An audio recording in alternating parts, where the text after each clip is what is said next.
3 disturbing true suburban horror stories.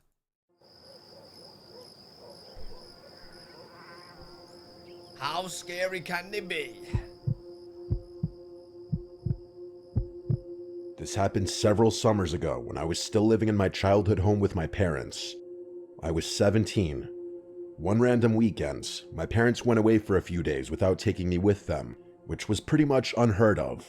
They're the kind of people who are always at home, constantly keeping the house in order and rarely ever taking time away for themselves. In all my years living there, I couldn't remember a single time they'd ever gone away together like that. Naturally, I decided to take advantage of the rare opportunity, and I invited over MJ, my girlfriend at the time, to spend the weekend. It felt like a once-in-a-lifetime chance to have the house to myself without any interruptions. MJ had this playful, devious side to her that made every moment feel a little more exciting than it should have been. Admittedly, that's one of the reasons why we didn't work out, but I'm not going to open that can of worms right now. Knowing her, I should have been able to predict what was going to happen that night. What? As soon as she saw my heated pool glowing away in the backyard, her eyes lit up with a spark of mischief. She told me we should skinny dip, grinning like it was the most obvious idea in the world. I told her my neighbors would see, but she pestered me and made the very good point that we'd probably never get the chance again. We had gone swimming many times, but had never done something that devious before. At least I hadn't. I was always the well-behaved, polite kid growing up. Even now, I sometimes scold myself for being too nice. Anyway, it took a lot of convincing for me to agree, but MJ had a way about her. Her enthusiasm was contagious. I don't know what's gonna happen, bro. They're gonna go skinny dipping in the pool and there's gonna be some creep watching. Before long, we were in the pool, laughing and splashing under the night sky. It was actually a really romantic moment, as cheesy as that sounds. The water was warm against the cool summer air, and everything felt perfect, almost surreal. Let me quickly describe the house. The pool was right outside the large bay windows that overlooked the living room. Because it was so dark outside and the lights inside were still on, we had a perfect view into the house. Someone's gonna be be inside. Looking into a lit-up dollhouse. I'm sorry if that doesn't make sense, but if you saw a picture, you'd get what I'm talking about. For a while, that view made me feel safe, like we were still connected to the house even while we floated outside in our own little bubble. Beautiful That comfort didn't last long, though. At one point, as MJ was talking about something, I don't even remember what, I glanced up at the windows and froze. I saw the last thing I expected to see. Nah. On one of the far living room walls was a shadow. Nah. It was faint but distinct, and I knew it was definitely a shadow because of how it was moving. How? If I see... Oh, wait. I hope they got their clothes outside and didn't leave them inside. Because I was going to say you can have the house. I'm going.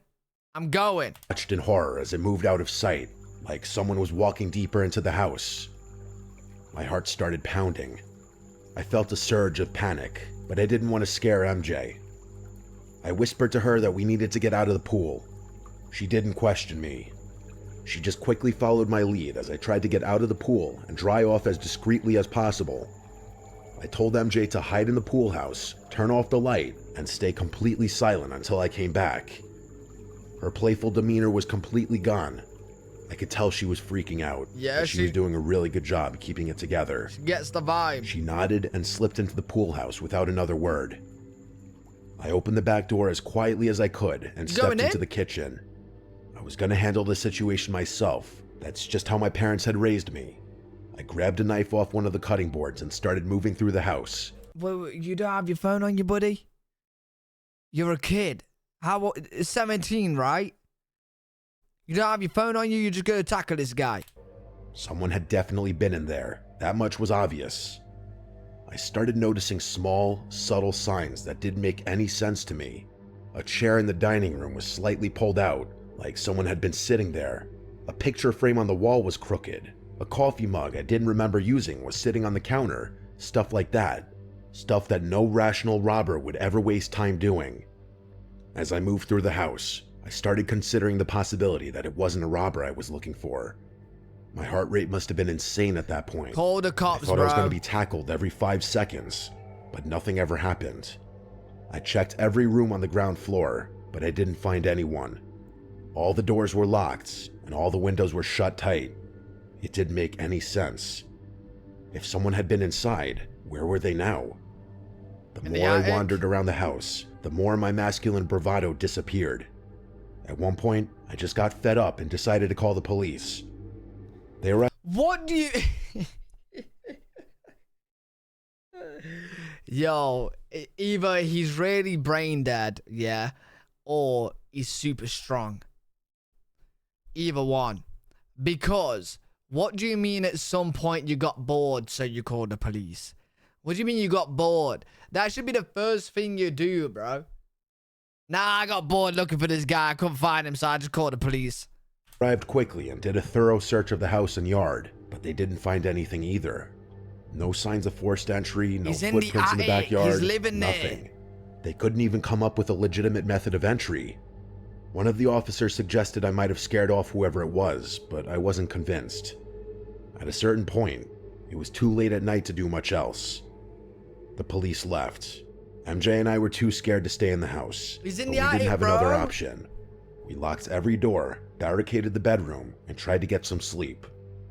Around 4 a.m., I woke up to the sound of creaking floorboards above me. Hey, call me a detective or call me a detective, bro. I literally was telling you he's in the attic, man. He's living there. Swo, appreciate everyone, Swo. At first, I thought I was imagining it, but the noise was way too obvious. Someone was moving upstairs. I listened for a while longer and started hearing footsteps moving down the stairs, James? like whoever it was trying to make their way outside. Adrenaline surged through me as I grabbed the knife I'd left on the nightstand. I told MJ to stay put and bolted out of the room. I moved as quickly and as quietly as I could, but by the time I reached the front door, it was wide open. Whoever had been inside was gone. I didn't even bother calling the police again. There was nothing they'd be able to do anyway. I just made sure all the doors were locked and went back to bed. The next morning, the full extent of the intrusion hit me. All of our kitchen knives were missing, all of them, which was definitely not something a rational person would do. They'd also taken smaller items, some cash, a few watches, random electronics, but it was the knives that haunted me. It felt like whoever had been inside had left a message, though I couldn't figure out what it was. When my parents came home and I told them what happened, they were surprisingly understanding. I'm not one to scare easily, never have been, so this experience... Oh, yeah, I can tell, buddy. I can tell. You got balls of steel, you have, mate. Just going around the house looking for them yourself. Experience honestly didn't affect me much, but even now, I still sometimes acknowledge how strange it all was. I was never able to figure out how that person had gotten inside, or where they had been hiding while the police searched the house. This is always going to be one of those odd things that just sticks with a person forever. Creepy, bro.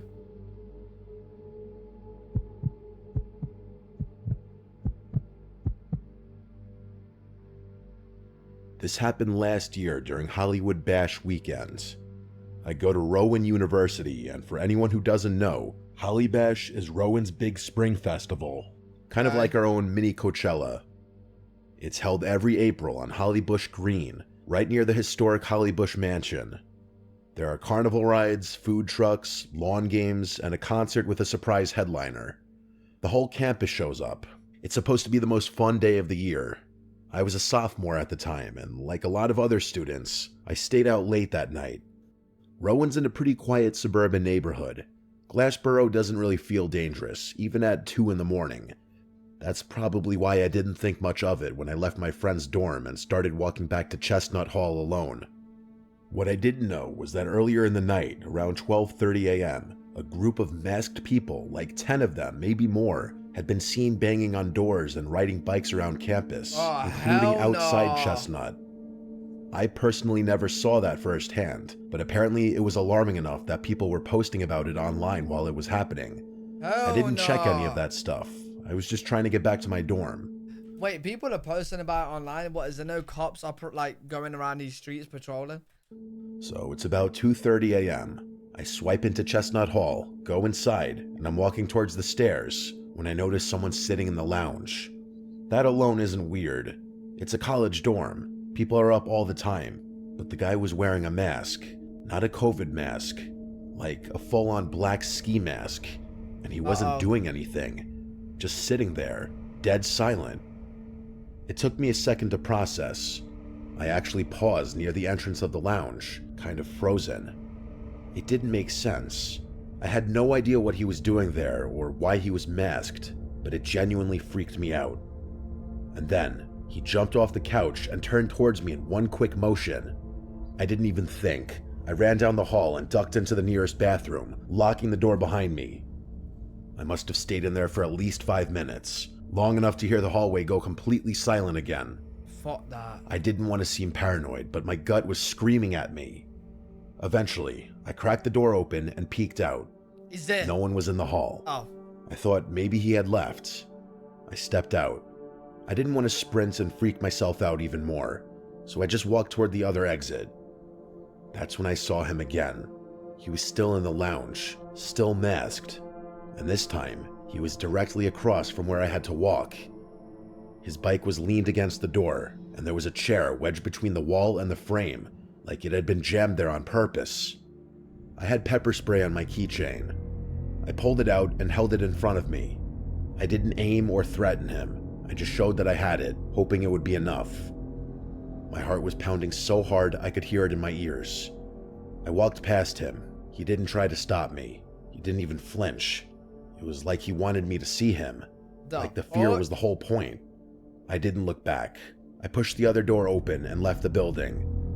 I was halfway to Yo, it literally sounds like the clowns incident that we had going off, but just masked up people. Just a different version. Magnolia when I heard the sound of bikes behind me. 3 more masked people rode up next to me. They didn't touch me or try to grab me, but they were heckling me, laughing, saying things I couldn't make out. I know that sounds pretty harmless on its own, but a few of them were waving around what looked like guns, which was the part that freaked me out the most. That would be terrifying. I guess they could have been fake or airsoft guns even, but it was clear that they were trying to intimidate me. I tried to ignore them, but I could feel how close they were riding, just barely out of arm's reach. I made it to Magnolia and texted my friend to come meet me outside. He walked me back to Chestnut, and that made me feel a lot safer. Luckily, the bikers were gone by then. I didn't call the police that night. I wasn't hurt, but I was really scared. I can't even they just sound like they're just roaming around, just wanting to scare people. That's it. fully explain why. Weird. It wasn't until the next morning that I told my mom everything. She ended up reporting it, and later that night, some of my guy friends texted me that they'd also been approached by a group of masked guys, and a few of them had pulled guns. Nobody was hurt, but it was enough that campus police started taking it seriously. Wait, they're just pulling guns out on people? They're not robbing them or anything? They're just doing it for fun? A lot of rumors about who those guys were. Some people think it was just a bunch of local kids trying to scare people. It's just the gun detail that freaks me out. It's likely that a group of armed, non-students had somehow made their way into my dorm that night, the place I live. I've been scared to walk home alone ever since. Purge wannabes, yeah, sounds like it.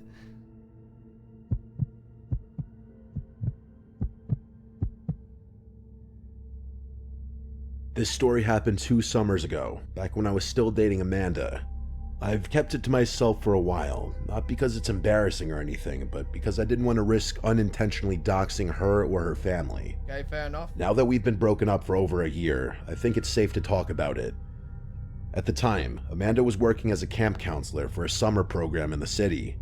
It wasn't exactly close to home, about a 25-minute drive from her quiet, wealthy suburban neighborhood. But she loved the job for reasons I still don't fully understand.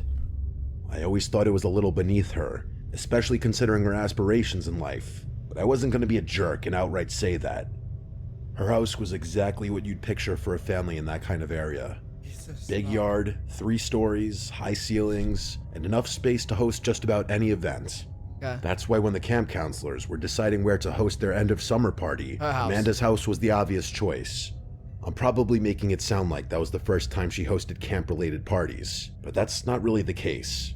It just so happened that it was my first time experiencing one since I hadn't been dating her the previous summer. Her parents were out of town that weekend. They were always out of town, really. I don't want to get too deep into it out of respect, but Amanda's family dynamic was odd. Her relationship with her parents more closely resembled that of 3 colleagues rather than 3 family members. Everything was very transactional, and it was blatantly obvious to any onlooker that all three of them were versions of the same narcissistic, insecure person. Yo. I can see why they're not together no more. It's been 1 minute and this guy has fully roasted the shit out of her. What do you mean they're colleagues, mate? They're family. What, just because it's a little bit different to yours? Onlooker that all three of them were versions of the same narcissistic, insecure person, What? even though they despised being compared to each other. That description's honestly a little harsh. Her dad was pretty chill. Just I a honestly little missed bit. the guy. But, you know, feelings. Anyway, the party was packed.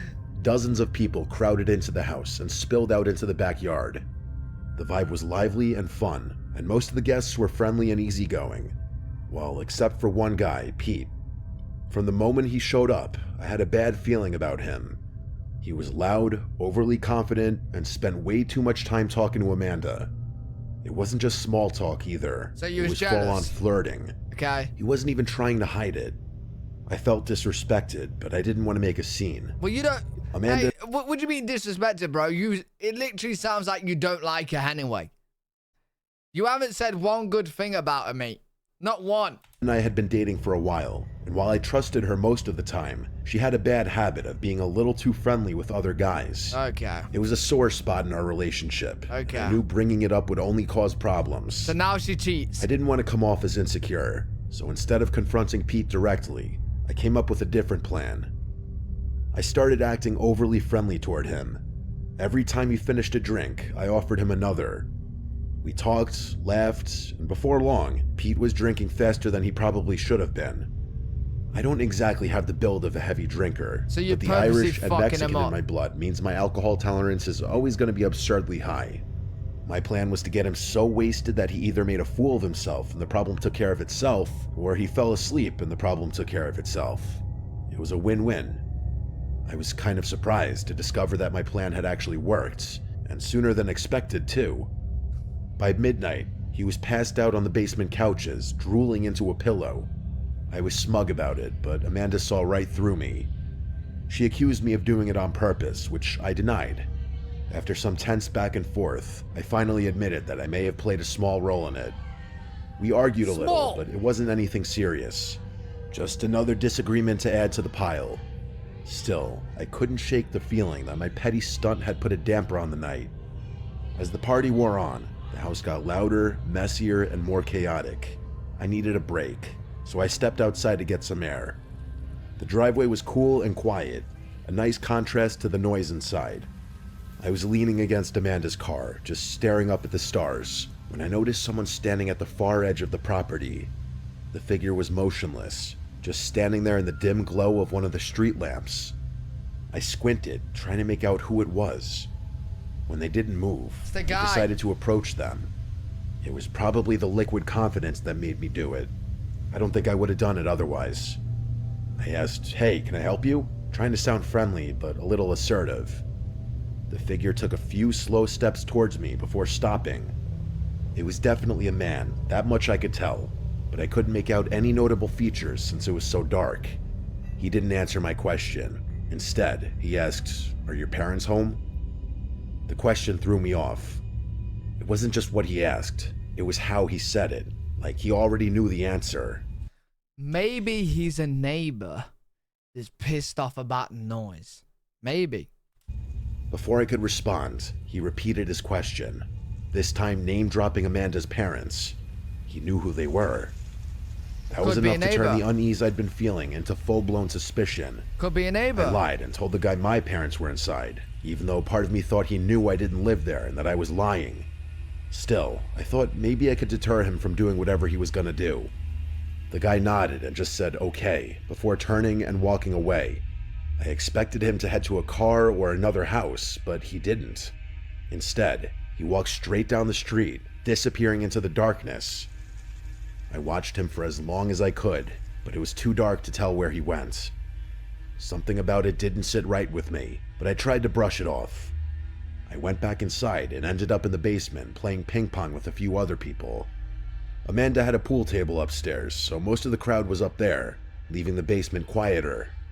I didn't feel like being my usual fun, social self, so I preferred the quieter atmosphere where I could actually hear people talking. At some point, I heard the doorbell ring. At first, I didn't think much of it. This was a party after all, so people coming and going wasn't anything out of the ordinary. But something in my subconscious was tugging at my brain, like there was something I was missing. It's the guy. As I stood there, mindlessly slapping a ping pong ball around, I realized what it was. Amanda had instructed everyone to come through the back door, which didn't even have a doorbell. That meant someone had come up to the front door, which wasn't supposed to happen. I excused myself from the game and headed upstairs, knowing I was probably overreacting, but wanting an answer. As I walked past Amanda's room, I noticed she was passed out on her bed, completely oblivious to the chaos around her. That's when it hit me. I was probably the only somewhat sober person left in the house. I turned her bedroom light off and gently shut her door, trying not to disturb her. When I got to the front door, a girl named Bella was standing there. I asked if she knew who had rung the doorbell. She was belligerently drunk, so getting a coherent response out of her was about as easy as getting one out of a squirrel. That girl was also pretty brain-dead sober, which didn't help matters. Eventually, she said that there was some old guy at the door who claimed to be a family friend and needed to return something he borrowed. In response to that, I yelled, "You let him in?" She shrugged her shoulders and walked away, presumably to go spin the roulette wheel on which random guy she would be bringing home that night. Oh, shit. I ran upstairs to him. Hey, yo. Yo. I don't know if this guy is actually realizing, but he has roasted absolutely every single person he spoke about in his story. Every single person, bro. He's even saying that she's going down to play roulette on who she's going to sleep with. Like, bro, what? No, she's drunk at a party. Amanda's parents' room, and my worst fears were confirmed. Drawers were pulled open, jewelry boxes were empty, and the closet looked like it had been ransacked. Crazy. That guy had robbed them. I figured he was already gone. I mean, the jewelry boxes were empty, the drawers were ransacked. It looked like he had taken what he had come for. I was about to head back downstairs. Yo, do people do that, rob parties because it's an easy target? Because, like, people are drunk? Do people actually do that? And I noticed I thought they won't want to do that because there's so many people there. something move in the mirror on the back of the door. It was just a quick shift, like someone ducking out of view behind me. I turned around, but I wasn't fast enough. The guy tackled me before I even saw his face. Oh, shit. He knocked the wind out of me as the two of us hit the ground, and I couldn't breathe. The guy started clawing at my shirt like he was trying to rip it off of me. Yeah, if you're blending with the party, yeah, sure, but I don't think he's blending in. With all the strength I had, I managed to push him off, but it was more panic than strength. He got up and sprinted straight across the room, dove out one of the open windows, and landed on the roof with a thud. What the fuck? I ran to the window just in time to see him drop into the side yard and take off running. I didn't chase him. I wouldn't have been able to catch him anyway. I just stood there, trying to process what had happened and catch my breath. The damage was done. He was gone. But the encounter took its toll. I didn't want to stay up any longer and chaperone everyone. I didn't want to be the guy to kick everyone out either, though. So I actually called the police and told them to help me kick everyone out.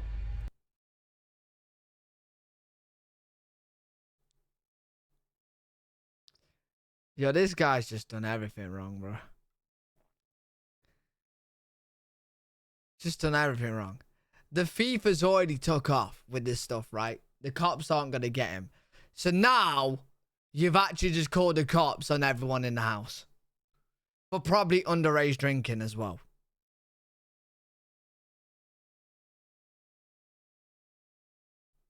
So not only have you roasted absolutely everybody in the house, yeah, got someone absolute drunk where they fell asleep, yeah,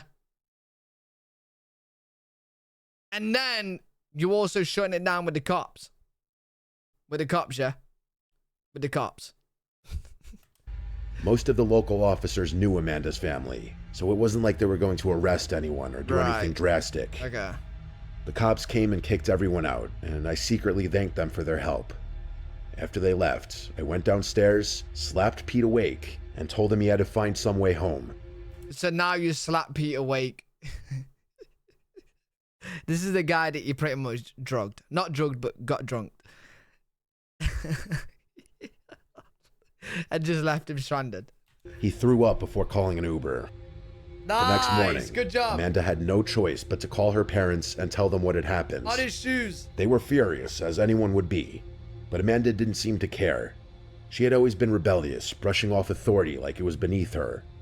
They didn't even bother calling the police. The house had no cameras, and they figured it would be a waste of time. I'm still not sure how that guy knew Amanda's parents weren't home. Part of me thinks whoever robbed them knew them in some capacity.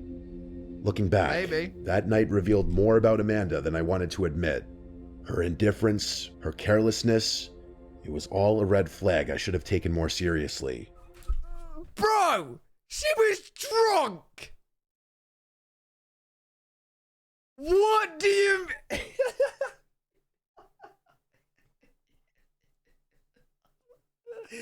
What do you mean? What do you mean? She was passed out on the bed because she was drunk, bro. What's she gonna do? Fight the thief?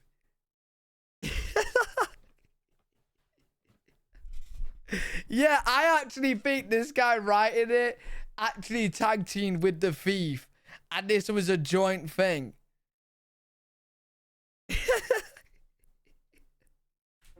Hindsight, as they say, is 20/20. Okay, buddy. Okay, buddy. Okay, buddy. Nah. I bet you anybody, if we got Amanda's side of the story, it would be so different. It would be so different, bro. I guarantee it. I guarantee it, man. Nice.